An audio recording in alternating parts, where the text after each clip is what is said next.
आपण ऐकत आहात जगद्गुरु तत्वदर्शी संत रामपालजी महाराज यांच्याद्वारे लिखित पुस्तक ज्ञानगंगा। सत्यकथा। माझे पूज्य गुरुदेव स्वामी रामदेवानंदजी सुमारे 16 वर्षांचे असताना पूर्ण परमात्मा यांच्या प्राप्तीसाठी अचानक घर सोडून निघून गेले। नेहमीचे वापरातले कपडे ते आपल्याच शेताजवळील दाट जंगलामध्ये एका मृत पशूच्या अस्थींजवळ टाकून गेले। संध्याकाळी घरी न आल्यामुळे घरच्यांनी जंगलामध्ये शोध घेतला। वेळ रात्रीची होती। कपडे ओळखून दुःखी मनाने पशूंच्या अस्थी मुलाच्या अस्थी समजून घेऊन आले व विचार केला की मुलगा जंगलात गेला, कोण्या हिंस्र पशूने खाल्ले असेल। अंतिम संस्कार केला, सर्व क्रियाही केल्या। 13वा वर्ष श्राद्ध इत्यादी केले, तसेच श्राद्ध घालत राहिले। सुमारे 104 वर्ष वय झाल्यानंतर स्वामीजी अचानक आपले गाव बडा पैतावास, जिल्हा भिवानी, तालुका चरखी दादरी, हरियाणा येथे पोहोचले। स्वामीजींचे बालपणीचे नाव श्री हरिद्वारीजी असे होते आणि पवित्र ब्राह्मण कुळामध्ये त्यांचा जन्म झाला होता। मला दासाला हे समजल्यावर मी देखील तेथे दर्शनासाठी पोहोचलो। स्वामीजींच्या वहिनी ज्या जवळपास 92 वर्षांच्या होत्या, मी त्या वृद्धेला विचारले की आमच्या गुरुजींनी घराचा त्याग केल्यानंतर आपल्याला काय वाटले। त्या वृद्धेने सांगितले की जेव्हा माझा विवाह झाला तेव्हा मला सांगितले गेले की यांचा एक भाऊ हरिद्वारी होता, ज्यांना कोण्या हिंस्र प्राण्याने जंगलात खाल्ले होते। त्यांचे श्राद्ध घातले जात आहे। मलाही त्यांचे श्राद्ध घालण्यास सांगितले गेले। वृद्धेने सांगितले की त्यांची 70 श्राद्ध तर मी माझ्या हातांनी घातली आहेत। जेव्हा पीक चांगले यायचे नाही अथवा घरचा एखादा सदस्य आजारी पडला तर आपल्या पुरोहितास म्हणजे गुरुजींना कारण विचारले तर ते म्हणायचे की हरिद्वारी पितर बनलेला आहे, तोच तुम्हाला दुःखी करत आहे। श्राद्ध घालण्यामध्ये काहीतरी अशुद्धी राहिलेली आहे। यापुढे सर्व क्रिया मी स्वतःच्या हाताने करेन। एकाच दिवशी अनेक ठिकाणी श्राद्ध घालायला जावे लागल्यामुळे मागच्या वेळी मला वेळच मिळाला नाही, त्यामुळे मुलास पाठवले होते। तोपर्यंत काहीतरी भेट चढवा ज्यामुळे त्याला शांत करता येईल। त्यावेळी त्याला 21 किंवा 51 रुपये जे काही सांगेल ते भयामुळे भेट देत होते। नंतर श्राद्धाच्या वेळी गुरुजी स्वतः श्राद्ध घालत होते। तेव्हा मी म्हणालो, माताजी आता तरी या गीता विरुद्धच्या साधना करायचे सोडा, नाहीतर तुम्हीही प्रेत बनाल। गीता अध्याय 9 श्लोक 25 ऐकवला। तेव्हा ती वृद्धा म्हणू लागली, मी देखील गीता वाचते।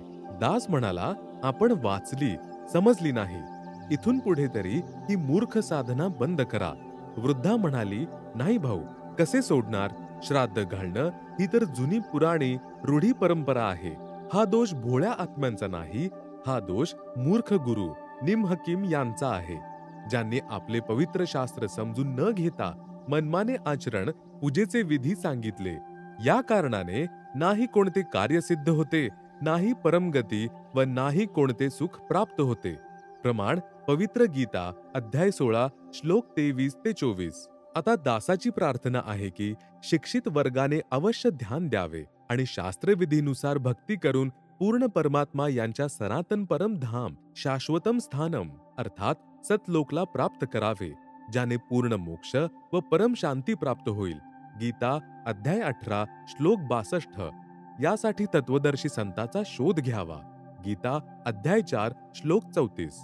एक श्रद्धाळू भक्त म्हणाला की मी आपल्याकडून नामदीक्षा म्हणजे उपदेश घेऊन आपण सांगाल ती भक्ती साधना करत राहील आणि श्राद्धही घालत राहील, तसेच माझ्या घरातील देवी देवतांनाही वरचेवर मनाने पूजत राहील, यामध्ये काय दोष आहे?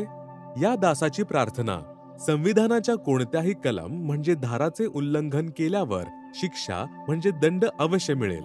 त्यामुळे पवित्र गीता व पवित्र 4ही वेदांमध्ये वर्णन केलेल्या आणि वर्जित विधीच्या विपरीत साधना करणे व्यर्थ आहे। प्रमाण पवित्र गीताजी अध्याय 16 श्लोक 23 व 24। जर कोणी म्हणेल की मी कारचे पंक्चर वरील मनाने करतो, नाही, रामनामाच्या गाडीमध्ये पंक्चर करणे मनाई आहे। अगदी अशा प्रकारे शास्त्रविरुद्ध भक्ती साधना हानिकारकच आहे। एक श्रद्धाळू म्हणाला की मी दुसरे कोणतेही व्यसन म्हणजे दारू, मांस खाणे इत्यादी करत नाही, केवळ तंबाखूचे म्हणजे बिडी, सिगारेट, हुक्का सेवन करतो। आपण सांगितलेली पूजा व ज्ञान अतिउत्तम आहे, मी गुरु देखील केला आहे, परंतु हे ज्ञान आजपर्यंत कोणत्याही संताकडे नाही। मी 25 वर्षांपासून फिरत आहे आणि 3 गुरु देखील बदलले आहेत. मला बाकी सर्व नियम मान्य आहेत. कृपया मला तंबाखूच्या सेवनात सूट द्या. तंबाखूमुळे भक्तीमध्ये काय बाधा येते? दासची प्रार्थना. दासने प्रार्थना केली की आपल्या शरीरास ऑक्सिजनची आवश्यकता आहे. तंबाखूचा धूर म्हणजे कार्बन डायऑक्साईड, जो फुफ्फुसांना कमजोर करतो व रक्त दूषित करतो.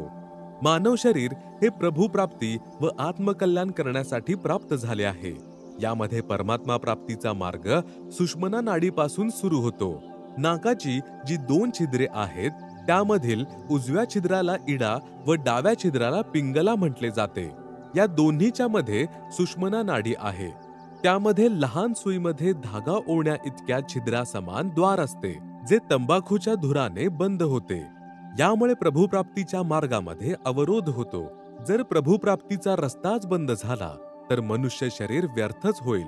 म्हणूनच प्रभू भक्ती करणाऱ्या साधकास प्रत्येक मादक व अखाद्य म्हणजे मांस इत्यादी पदार्थ कायमचे निषेध आहेत. एक श्रद्धाळू म्हणाला की मला तंबाखूचे व्यसन नाही, पण मांस व मदिरा म्हणजे दारू यांचे सेवन नेहमी करतो. यामुळे भक्तीमध्ये काय बाधा आहे? हे तर खाण्यापिण्यासाठीच बनवलेले आहे. झाडं रोपांमध्येही जीव असतोच ना, मग ते खाणे देखील मांस भक्षण करण्यासारखेच झाले. दासांची प्रार्थना. जर एखादा आपली आई, वडील, भाऊ, बहीण किंवा मुलांना मारून खात असेल तर कसे वाटेल? जैसा दर्द आपने होवे वैसा जान बिराने, कहे कबीर वे जाए नरक में जो काटे शिश खुराने. ज्या व्यक्ती पशुला मारताना ज्याचे खूर व डोकं अमानुषपणे कापून त्यांचे मांस खातात ते नरकाचे भागीदार होतात. जसे दुःख आपले बालक व संबंधियांच्या हत्येमुळे होते, तसेच दुसऱ्यांच्या म्हणजे प्राण्यांच्या बाबतीतही समजले पाहिजे. आता राहिली गोष्ट झाडं रोपं खाण्याची. हे खाण्याचा प्रभूंचा आदेश आहे व हे जड योनीचे आहेत. इतर चेतन प्राण्यांचा वध करणे हे प्रभूच्या आदेशाविरुद्ध आहे. यामुळे अपराध म्हणजे पाप आहे. मद्यसेवन हा प्रभूंचा आदेश नाही, परंतु स्पष्ट मनाई आहे आणि मानवी जीवनाला उद्ध्वस्त करणारे आहे. दारूचे सेवन केलेली व्यक्ती काहीही चूक करू शकते. मद्यपान हे धन, तन व पारिवारिक शांती व समाज सभ्यतेचा महाशत्रू आहे. प्रेमळ बालकांच्या भावी चरित्रावर दुष्परिणाम होतात. मद्यसेवन करणारी व्यक्ती कितीही सज्जन असो, परंतु त्याची ना इज्जत राहते आणि ना विश्वास. एकदा हा दास एका गावात सत्संग करण्यासाठी गेला होता. त्या दिवशी नशेच्या निषेधावर सत्संग केला. सत्संग नंतर एक 11 वर्षीय मुलगी हमसून हमसून रडू लागली. विचारल्यावर मुलीने सांगितले की महाराजजी, माझे वडील पालम विमानतळावर चांगली नोकरी करत आहेत, परंतु सर्व पैशांची दारू पितात. माझ्या आईने मना केले तर ते तिला एवढे मारतात की तिच्या शरीरावर निळे डाग उठतात. एक दिवस माझे वडील माझ्या आईला मारू लागले. तेव्हा मी माझ्या आईच्या अंगावर पडून तिला वाचवू लागले तर त्यांनी मलाही मारले. माझा ओठ सुजला. 10 दिवसात बरा झाला. माझी आई आम्हाला सोडून मामाच्या घरी निघून गेली. 6 महिन्यांनंतर माझी आजी तिला इकडे घेऊन आली. तोपर्यंत आम्ही आमच्या आजीजवळच राहिलो. वडिलांनी औषधेही आणली नाहीत. सकाळी लवकर उठून कामाला निघून जायचे. संध्याकाळी येताना दारू पिऊनच यायचे. आम्ही 3 बहिणी आहोत. 2 माझ्यापेक्षा लहान आहेत. आता जेव्हा संध्याकाळी वडील येतात तेव्हा आम्ही 3 बहिणी बाजेच्या खाली लपून बसतो. विचार करा पुण्यात्म्यांनो, ज्या मुलांना पित्याने छातीशी धरले पाहिजे आणि मुलेही वडील घरी येण्याची वाट पाहतात की वडील घरी येतील, फळं आणतील. आज मानव समाजाची शत्रू या दारूने घरांची काय दुर्दशा केली. दारू पिणारी व्यक्ती स्वतःची हानी करते, बरोबरच अनेक व्यक्तींचे आत्मे दुखवण्याचे पापही डोक्यावर घेते. जसे पत्नीच्या दुःखाने तिचे आई वडील, बहीण भाऊ दुःखी, परत स्वतःचे आई वडील, बहीण भाऊ, आजी आजोबा इत्यादी त्रस्त होतात. एक दारुडी व्यक्ती आजूबाजूच्या सज्जनांच्या अशांतीचे कारण बनतो. कारण घरात भांडण करतो.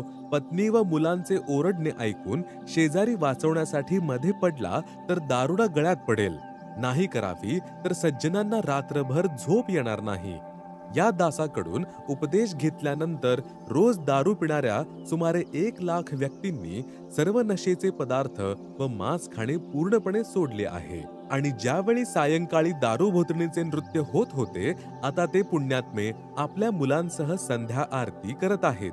हरियाणा प्रदेश व लगतच्या प्रांतातील सुमारे 10,000 गावे व शहरांमध्ये आजही प्रत्येकी असे 4-5 अव्वल 1 नंबरचे दारुडे उदाहरण आहेत, जे सर्व विकारांचा त्याग करून आपले मानव जीवन सफल करत आहेत. काही जण म्हणतात की आम्ही इतके नाही खात पीत, फक्त कधीतरी घेतो. विष तर थोडेही वाईटच आहे, जे भक्ती व मुक्तीला बाधक आहे. समजा 2 किलो तुपाचा हलवा बनवला, सद्भक्ती केली, नंतर 250 ग्रॅम वाळू, माती म्हणजे तंबाखू, मांस, मद्यसेवन व आन उपासना केली, टाकली, ते केलेले सर्व व्यर्थ झाले.